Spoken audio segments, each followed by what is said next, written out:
నమస్తే. పాకిస్తాన్ రెండు ముక్కలైంది.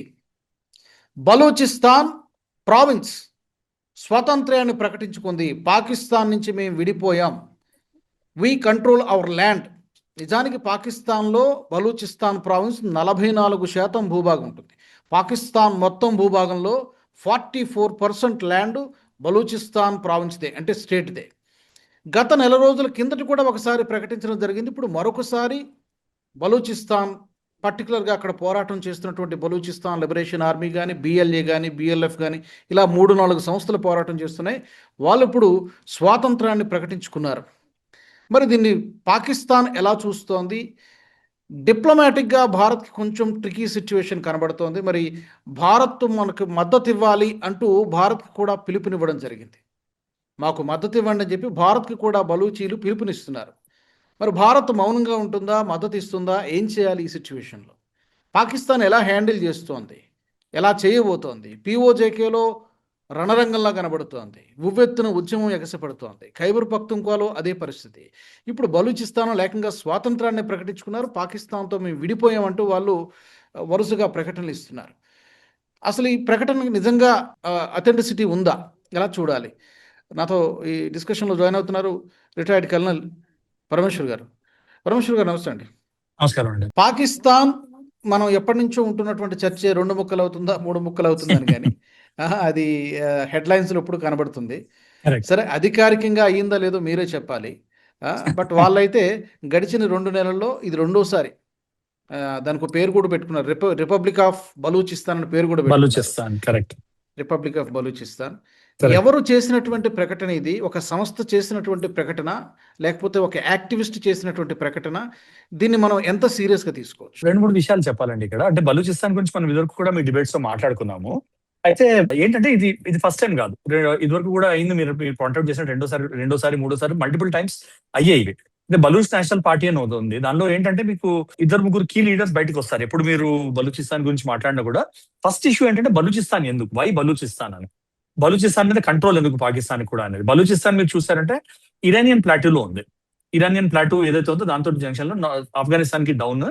And most importantly Balochistan ఎందుకు అందరి దాని మీద ఉంటాయంటే control of Gulf of Oman అని ఒకటి ఉంది. ఆ గల్ఫ్ ఆఫ్ ఒమాన్ నుంచి major part of world state flow అవుతుంది. ఆ Gulf of Oman control plus mineral wealth చాలా ఉంది Balochistan. And oil and gas potential ఆ గల్ఫ్ ఆఫ్ ఒమాన్ లో చాలా ఎక్కువ ఉంది, చాలా హై ఉంది. ఎందుకంటే that same mineral wealth flows from Iran and మీకు ఇప్పుడు స్టేట్ ఆఫ్ హార్మోజ్ వాటి నుంచి కూడా అవుతుంది కాబట్టి. సో అక్కడ పొటెన్షియల్ చాలా ఉంది, కానీ అన్ఎక్స్ప్లోర్డ్ పొటెన్షియల్ చాలా ఉంది. సో చాలా కంట్రీస్ కి అది కంట్రోల్ కావాలి. సో ఏమవుతుందంటే పాకిస్తాన్ కి బలూచిస్తాన్ కంట్రోల్ కూడా కావాలి, కానీ బలూచిల్ని ఇరిటేట్ చేస్తున్నారు అని ఒక గ్రౌజ్ ఉంది వాళ్ళకి, బలూచిల్కి. And Baluchis traditionally they are very proud people అండి. అంటే మీరు చూసారంటే మేజర్ పార్ట్ ఆఫ్ పాకిస్తాన్ 44% భూభాగం పాకిస్తాన్ లో బలూచిస్తాన్ దగ్గరే ఉంది. మొత్తం పాకిస్తాన్ 44%, అంటే 136 జనాభా తక్కువ. ఎందుకంటే because of the terrain, spread density of population తక్కువ. కానీ ఏరియాలో మీరు చూసారంటే 136,000 స్క్వేర్ మైల్స్. సో దానిలో ఏంటంటే న్యాచురల్ వెల్త్ ఎక్కువ ఉంది కాబట్టి బలూచ్ మీద చాలా కన్ను ఉంటుంది వీళ్ళకి. సో అండ్ వీళ్ళలో మీరు చూసారంటే బలూచ్ లీడర్స్ ఇప్పుడు ఎందుకు లేస్తున్నారు అంటే పాకిస్తాన్ పాకిస్తాన్ కి పొలిటికల్ క్రైసిస్ చాలా నడుస్తుంది. సో పాకిస్తాన్ పొలిటికల్ క్రైసిస్ నడుస్తుంది, మా మీద అట్రాసిటీస్ పెరుగుతుంది. ఈ పాకిస్తాన్ లో ఏ క్రైసిస్ అయినా కూడా ఏం చేస్తారంటే బలూచీలు పట్టుకుని వచ్చి 4-5 చంపేసి జైల్లో పెట్టి వీళ్ళు చేస్తున్నారు టెర్రరిస్ట్ యాక్టివిటీస్ అని బలూచిస్తాన్ జైల్లో పెట్టడం, బలూచ్ మీద తోసడం, లేకపోతే ఇండియా మీద తోసడం చేస్తుంటుంది పాకిస్తాన్. అది వాళ్ళని టార్గెట్ చేస్తున్నారు. సో దాంతో ఏమవుతుందంటే బలూచీలు అలసిపోయారు. ఇక మమ్మల్ని పాకిస్తానీయులుగా ట్రీట్ చేయట్లేదు కాబట్టి మేము వాళ్ళతో ఉండి ఫైదా ఏంటి, so we will get side and we want separate state అని వాళ్ళ మూవ్మెంట్ మొదలైంది. అయితే బలూచ్ నేషనల్ పార్టీ ఏదైతే మీరియార్ బలూచ్ అని ఉన్నాడు ఒక ఆయన దాని తర్వాత మీకు కొందరు కీ లీడర్స్ ఉన్నారు. మీరు దానిలో చూసారంటే కొందరు కీ లీడర్స్ ఎప్పటి నుంచో వీళ్ళు మాట్లాడుతారు. బలూచ్ హిస్టరీ నుంచి మీరు చూసారంటే 1970లోనే మొదలైంది బలూచ్ దీనిలో. మీకు గుల్ఖాన్ నజీర్ ఒకటి, Ataullah Mengal and Baloch national movement start చేశారు 1970s లో. అక్కడి నుంచి అది పుంజుకుని ఏమవుతుందంటే వాళ్ళు ఇండిపెండెంట్ కల్చర్, బలూచ్ కల్చర్ ఉంది కాబట్టి మేము we are against Pakistani culture, we have different culture అంటున్నారు కాబట్టి వాళ్ళు ఎస్టాబ్లిష్ చేద్దామని చూస్తున్నారు. కానీ వాళ్ళకి ఏంటంటే కాన్స్టెంట్ గా వాళ్ళు ఏంటి, కొందరు పొలిటికల్ లీడర్స్ ఏం చేయడము, పాకిస్తాన్ గవర్నమెంట్ దగ్గర, రెగ్యులర్ గవర్నమెంట్ దగ్గర పైసలు తినేసి వాళ్ళు బలూచ్ ఇంట్రెస్ట్ ని కాంప్రమైజ్ చేయడము, కొందరు ఇరాన్ వైపు మొగ్గు చూపించడము, కొందరు ఆఫ్ఘనిస్తాన్ వైపు మొగ్గు చూపించడం ఏంటంటే ఇది ఎప్పుడు పుంజుకోలేదు. వాళ్ళ ఐడెంటిటీ వాళ్ళ గవర్నమెంట్ పుంజుకోలేదు. ఇప్పుడు ఏమవుతుందంటే ఒక అంజుమన్ ఫామ్ చేశారు. అంజుమన్ అంటే ఇట్స్ బేసికలీ బలూచ్ ఇంటెలెక్చువల్స్ ఎవరైతే ఉన్నారో వాళ్ళని వాళ్ళు ఇకట్ అయ్యి బలూచ్ లీగ్ అని ఒకటి ఫామ్ చేశారు. దాంట్లో ఏమైందంటే ఒక యూనిఫైడ్ కాజ్ వచ్చింది, మనకి ఫస్ట్ ఇండిపెండెన్స్ కావాలి అని. ఆ ఇండిపెండెన్స్ కావాలని ఒక దీంతో రావడంతో వాళ్ళు వాళ్ళ కీ ఆబ్జెక్టివ్స్ కూడా నేమ్ చేశారు. దాని తర్వాత మెల్లమెల్లగా వాళ్ళు ఏం చేస్తారు, పరమేశ్వర్ గారు, ఇప్పుడు జరుగుతున్నటువంటి మీరు చెప్పారు 70s నుంచి ఉంది ఈ ఉద్యమం, ఇప్పుడు కొత్తగా వచ్చింది కాదని చెప్పి. కరెక్ట్ కరెక్ట్ కానీ ఇప్పుడున్నంత పీక్ స్టేజ్లో గతంలో ఉండేదా?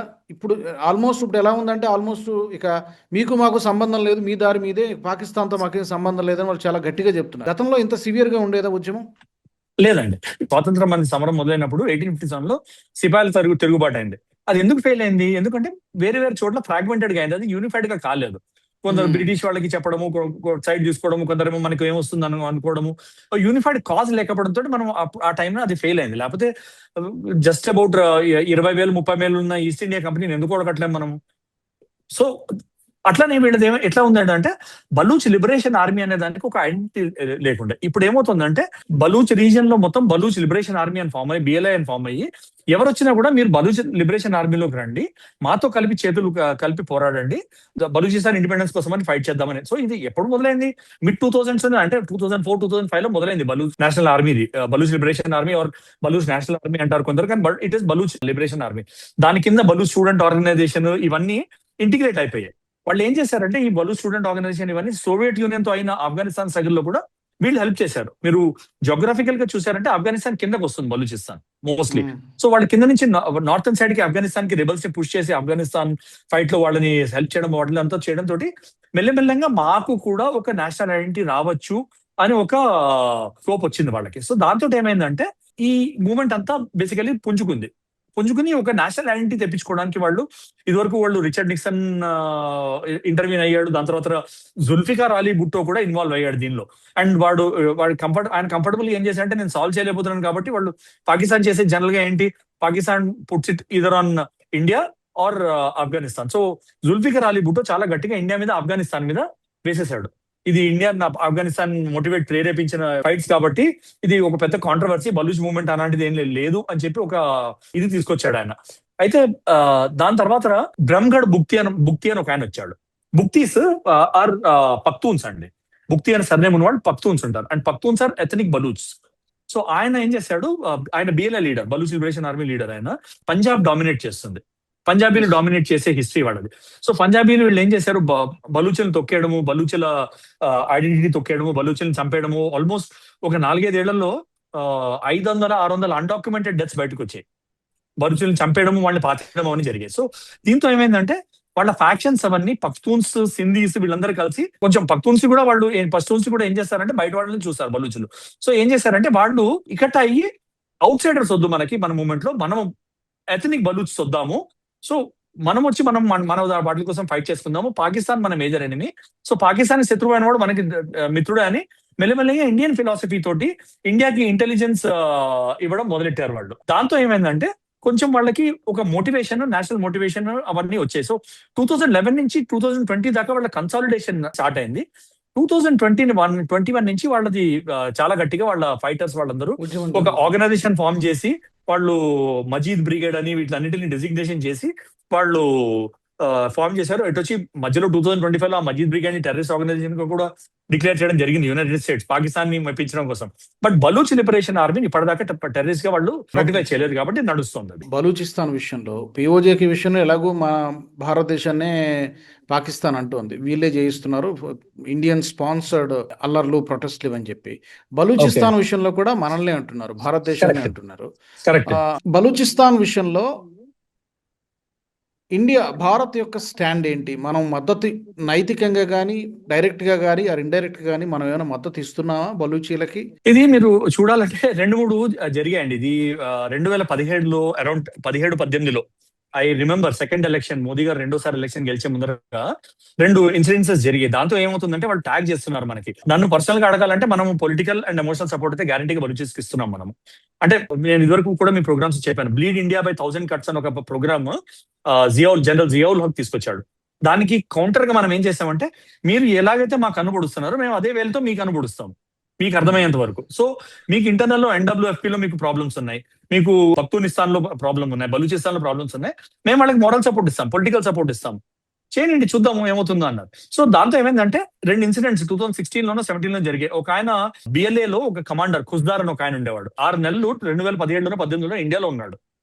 ఇండియాలో ఉండి ఇండియాతో పొలిటికల్ కాంటాక్ట్స్ అవి ఎస్టాబ్లిష్ చేసుకుని పొలిటికల్ ఎస్టాబ్లిష్మెంట్ తో వార్మప్ అయ్యి వాళ్ళకి ఎటువంటి సపోర్ట్ కావాలనేది మాట్లాడుకున్నారు. దాని తర్వాత ఇంకొక కమాండర్, వాళ్ళ బలూచ్ లిబరేషన్ ఆర్మీలో చాలా పెద్ద కమాండర్ అస్లం బలోచ్ అని ఒక ఆయన ఉంటాడు. ఆ అస్లం బలోచ్ ఆయన కూడా ఒక వారం రోజులు ఎంతో ఢిల్లీకి వచ్చి ప్రముఖ హాస్పిటల్లో, ఐ థింక్ రామోనోలోనో ఎక్కడో ట్రీట్మెంట్ చెందాడు. అది కాకుండా ఇంకోటి మీరు జోడించచ్చు ఏంటంటే, కుల్భూషణ్ జాదవ్ ఎవరైతే పట్టుకున్నారో ఆయన్ని కూడా మార్చ్ 2016లో బలూచిస్తాన్ నుంచి అరెస్ట్ చేశారు. సో వాళ్ళు పాకిస్తాన్ ఏమందంటే, ఇండియన్ నెట్వర్క్, స్పై నెట్వర్క్, రా నెట్వర్క్ అక్కడ బలూచిస్తాన్ లో పనిచేస్తోంది. సో ఈ కుల్భూషణ్ జాదవ్ కూడా ఆయన రా ఏజెంటే, యాంటీ పాకిస్తాన్ యాక్టివిటీస్ అక్కడ బలూచిస్తాన్ ఆర్మీని ప్రేరేపించడం, వాళ్ళకి ఫండింగ్ చేయడం అని చేస్తున్నాడు, రిక్రూట్మెంట్ చేయడం చేస్తున్నాడు, కాబట్టి మేము అక్కడ పట్టుకున్నాము. సో బలూచిస్తాన్ ని ఇండియా ఫండ్ చేస్తోంది అని చెప్పి అన్నారు. ఫండ్ చేస్తుంది అన్నది ఎప్పటికీ ప్రూవ్ చేయలేరు. కానీ సర్టన్లీ మనం బలూచిస్ లిబరేషన్ ఆర్మీకి ఎమోషనల్ అండ్ పొలిటికల్ సపోర్ట్ అయితే గ్యారంటీకి ఇస్తాం అనేది మనం చెప్పుకోవచ్చండి. అధికారికంగా కొన్ని విషయాల్ని మనము ఒప్పుకునేటువంటి పరిస్థితి ఉండదు. కానీ రాజ్యాన్ని కాపాడుకోవాలంటే బిహైండ్ ది కర్టెన్ చాలా జరుగుతూ ఉంటాయి, చాలా సీక్రెట్ ఆపరేషన్స్ జరుగుతూ ఉంటాయి. కాబట్టి ప్రతి విషయాన్ని మనము ప్రభుత్వం పబ్లిక్ గా చెప్పాల్సినటువంటి అవసరం లేదు, చెప్పకూడదు కూడా. అది అలాగే కాన్ఫిడెన్షియల్ గానే మెయింటైన్ చేయడం మంచిది. మీరు అన్నట్టుగా యాజ్ ఆఫ్ అంటే మనం ఒక టీవీ డిస్కషన్ లో మాట్లాడుకోవాల్సి వస్తే ఎమోషనల్లీ అలాగే పొలిటికల్లీ మనము భారత్ మద్దతు బలూచీలకు ఉంటుంది. వాళ్ళు చెప్పేది ఏంటంటే ఇక ఇండియా రా ఇన్వాల్వ్ అవుతోంది, అది డాక్యుమెంటరీ ఎవిడెన్స్ ఉన్నంత వరకు అది ప్రూవ్ చేయలేమండి. ఏమైనా మాట్లాడచ్చు, రా ఇన్వాల్వ్ అవుతుంది, సిఏ అవుతుంది, కానీ డాక్యుమెంటరీ ఎవిడెన్స్, లైక్ ఇప్పుడు మనం మణిపూర్ లో అమెరికన్ యాక్టివిస్ట్ ని పట్టుకున్నాము, మాథ్యూ వాండాక్ ని పట్టుకున్నాం, అలాగే నిన్న ఒక నేవల్ ఆఫీసర్ ని పట్టుకున్నాం. ఇవి వాళ్ళ సిఐఏతో స్ట్రింగ్స్ ఉన్నాయని అప్పుడు చెప్తున్నాం, మనం అమెరికాకి తీసుకెళ్ళి బాబు పట్టుకున్నాం కాబట్టి మేము చెప్తున్నాం మిమ్మల్ని, ఇన్నాళ్ళు మేము అనలే కదా డీప్ స్టేట్ అని, ఇప్పుడు అంటున్నాం ఎందుకంటే మనం పట్టుకున్నాం యాక్టివిస్ట్ ని, దానివల్ల మేము చెప్తున్నామని చెప్పి అంటున్నాం. అలాగే if they can tag it actually activist అని, Kulbhushan Jadhav retired businessmen, navy ఆఫీసరే, కానీ ఆయన బిజినెస్ లో ఆయన ఉన్నాడు, ఆయన ఎక్కడో ఇరాన్ నుంచి పట్టుకుని వచ్చి బలూచిస్తాన్ లో పట్టుకున్నామని చూపించారు వాళ్ళు అని మన క్లెయిమ్. మీరు డిస్ప్రూవ్ చేయండి అంటే వాళ్ళు డిస్ప్రూవ్ చేయలేకపోతున్నారు. బట్ ఆయన రా ఏజెంట్ అని చెప్పి అని ఆయన ప్రాసిక్యూట్ చేసి యూనిలాటరల్ గా ఎటువంటి హీరింగ్ లేకుండా ఆయనని ఉరిశిక్ష చేసేసారు, మరణశిక్ష చేసేసారు. సో అది వేరే విషయం. దీస్ ఆర్ ఆల్ మోటివేటెడ్, ఎప్పటికీ ప్రూవ్ చేయలేరు ఇవన్నీ. దట్ ఈస్ ద పాయింట్ అండి. సిపెక్ లో చైనా పాకిస్తాన్ ఎకనామిక్ కారిడార్ కి సంబంధించి సుమారు $60 బిలియన్ పైగా చైనా పెట్టుబడులు పెట్టిందని చెప్తారు. ఇప్పుడు ఆ ప్రాంతం చాలా వరకు ఇందులోనే ఉందా, బలూచిస్తాన్ ప్రావిన్స్ లోనే ఉందా ఈ ప్రాజెక్టు? ఆ సిపెక్ ప్రొడక్ట్ మీకు మోస్ట్ ఇంపార్టెంట్ ఏంటంటే, బలూచిస్తాన్ లో most important port is Gwadar port. ఆ గ్వాదర్ పోర్ట్ కంట్రోల్ చైనాకి ఇచ్చింది పాకిస్తాన్. ఆ గ్వాదర్ పోర్ట్ ని లింక్ చేసేదే సిపెక్ కారిడార్. ఆ సిపెక్ కారిడార్ బలూచిస్తాన్ లోంచే వెళ్ళాలి, there is no other option.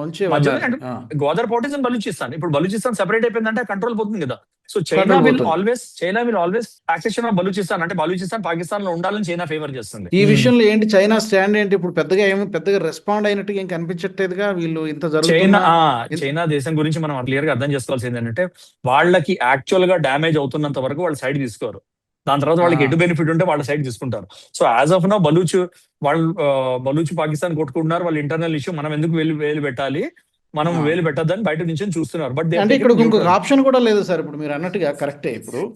ఇప్పుడు వాళ్ళకి కావాల్సింది ఏంటి? అక్కడ గ్వాదర్ పోర్టు, అక్కడ కావాల్సినటువంటి కొన్ని నేచురల్ రిసోర్సెస్ చాలా ఉన్నాయి, అబండెంట్ నేచురల్ రిసోర్సెస్ ఉన్నాయి. ఓకే, ఇప్పుడు చైనాతో కనుక వీళ్ళు ఇక్కడ ఉన్నటువంటి పోరాట సంస్థలు ఏవైతే ఉన్నాయి, వీళ్ళే ఒక ఒప్పందానికి వస్తే ఇక పాకిస్తాన్ తో పని లేదు కదా. సో కానీ అంటే చైనా ఎకనామిక్ కారిడార్ ఏదైతే పాకిస్తాన్ నుంచి కూడా పాస్ అవ్వాలి. బట్ పాకిస్తాన్ ఆల్రెడీ అప్పులు ఊబిలో ఇరుక్కుని చైనాతో. సో చైనా కాలు కింద పడుతుంది పాకిస్తాన్. కానీ బలూచిస్తాన్ సెపరేట్ అయిపోయిందంటే బలూచిస్తాన్ స్టేటస్ అది కాకపోవచ్చు, అది వాళ్ళ భయం. బలూచిస్తాన్ తో సెపరేట్ రిలేషన్ పెట్టుకోవాలి. Balochistan is already close to India.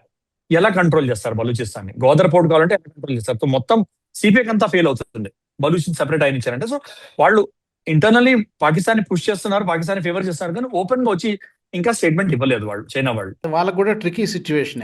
చాలా ట్రిక్కీ సిచ్యువేషన్ అది, కరెక్ట్ అండి. రెండు బ్యాలెన్స్ చేసి నడిచే సిచ్యువేషన్, ఓపెన్ గా చెప్పుకోలేరు, అది ఇష్యూ. బలూచీలు మనకి ఇండియాకి కొంచెం ప్రో ఇండియా ఉన్నారు కాబట్టి ఇప్పుడు Solid వీళ్ళతో pro India ఏమైనా deal ఉన్నారండి. కుదుర్చుకుంటే డెఫినెట్ గా మళ్ళీ అదేమైనా ఫ్యూచర్ లో థ్రెట్ అవుతుంది అన్న భయం చైనా కూడా ఉంది. ఇద్దరు ముగ్గురు బలూచి లీడర్ ఓపెన్ గా చెప్పారు, emotionally and culturally and ethically మేము ఇండియాతో ఎక్కువ కనెక్టెడ్ ఉన్నాము దాన్ పాకిస్తాన్. ఇండియా మాకు ఎటువంటి సపోర్ట్ ఇచ్చినా మేము యాక్సెప్ట్ చేయడానికి విల్లింగ్ గా ఉన్నాము.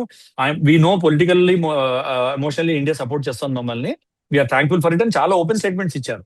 అది ఇంకో పెద్ద ప్రాబ్లం అయిపోయింది వీళ్ళకి. చూడాలి మరి ఏం జరుగుతుంది. ఈ మధ్యన మెహరంగ్ బలూచ్ అనేటువంటి ఒక పెద్ద ఆమె యాక్టివిస్ట్ ఆవిడ, మెహరంగ్ బలోచ్ బిగ్ యాక్టివిస్ట్, చాలా ప్రామినెన్స్ ఆమెను కూడా లైఫ్ సెంటెన్స్ వేశారు.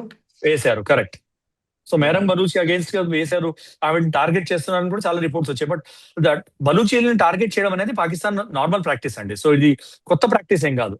ఏ ప్రాబ్లం పాకిస్తాన్ లో ఏ ప్రాబ్లం జరిగినా బలూచీల మీద తోసేయడం వాళ్ళకి అలవాటే. అది చూద్దాం పరమేశ్వర్ గారు ఏం జరుగుతుందో. మరి వాళ్ళైతే గోడకు కొట్టిన బంతిలాగా ఎంత తొక్కేసే ప్రయత్నం చేస్తున్నారో అంతకు రెండింతలు వాళ్ళు ఉద్యమాన్ని మరింత ఉధృతం చేస్తున్నారు. ఎందుకంటే మెహరంగ్ బలూచ్ లాంటి యాక్టివిస్ట్ ని 2 డబుల్ లైఫ్ సెంటెన్స్ వేసినా కూడా, లేడీ అని చూడకుండా కూడా జీవిత ఖైదులు వేసినా కూడా ఎక్కడ ఉద్యమం చల్లారలేదంటే డెఫినెట్ గా ఇది మరింత ముందుకెళ్లేటువంటి అవకాశం కనిపిస్తుంది. మేబీ అంతర్జాతీయ సమాజం గుర్తించడానికి చాలా టైం పట్టేటువంటి అవకాశం ఉంది. బట్ డెఫినెట్ గా పాకిస్తాన్ కు ఒక బిగ్ బ్లో ఇది. Setback. Thank you so much Parameshwar garu. Thank you very much. నమస్కారం. మరి ఈ ఎపిసోడ్ కు సంబంధించి నేను మా ప్రేక్షకులను కూడా అడుగుతున్నా, బలూచిస్తాన్ పాకిస్తాన్ నుంచి వేరుపడింది, స్వాతంత్ర్యం ప్రకటించుకుంది. కాకపోతే అది గుర్తించడానికి ప్రపంచ దేశాలు కొంత సమయం తీసుకోవచ్చు. భారతదేశం కూడా అధికారికంగా బాహాటంగా ఓపెన్గా చెప్పలేకపోవచ్చు, కానీ ఎమోషనల్గా పొలిటికల్గా వీఆర్ విత్ బలూచీస్ అని విశ్లేషకులు చెబుతున్నటువంటి మాట. మరి ఈ అంశానికి సంబంధించి పాకిస్తాన్కి ఇది ఎంత పెద్ద దెబ్బ, ఏం జరిగేటువంటి అవకాశం ఉంది, మీ అభిప్రాయం ఏంటి, మీరు ఏమనుకుంటున్నారు, మీ వ్యూస్ ఏంటి, తప్పకుండా మీరు కామెంట్ సెక్షన్లో పెట్టండి. అలాగే మా దగ్గర నుంచి ఇంకా ఎలాంటి టాపిక్స్ మీరు కోరుకుంటున్నారో అది కూడా మీరు కామెంట్స్ ద్వారా మాకు చెప్పవచ్చు, తెలియజేయవచ్చు. ఈ వీడియో నచ్చినట్లయితే లైక్ చేయండి, షేర్ చేయండి, బెల్ బటన్పై క్లిక్ చేయడం మర్చిపోకండి. తద్వారా ఎప్పటికప్పుడు మా అప్డేట్స్ మీకు మిస్ అవ్వకుండా వస్తాయి. వచ్చే ఎపిసోడ్లో కలుద్దాం. జై హింద్. ఈ వీడియో మీకు నచ్చినట్టయితే లైక్ చేయండి, 10 మందికి షేర్ చేయండి. అలాగే కామెంట్ల రూపంలో మీ అభిప్రాయాలను మాతో పంచుకోండి. Nationalist hub group of channels ను సబ్స్క్రైబ్ చేసుకుని తెలుగునాట జాతీయవాద జర్నలిజాన్ని ప్రోత్సహించండి. ఈ వీడియో కింద ఉన్న బెల్ ఐకాన్ పై క్లిక్ చేయడం మర్చిపోవద్దు.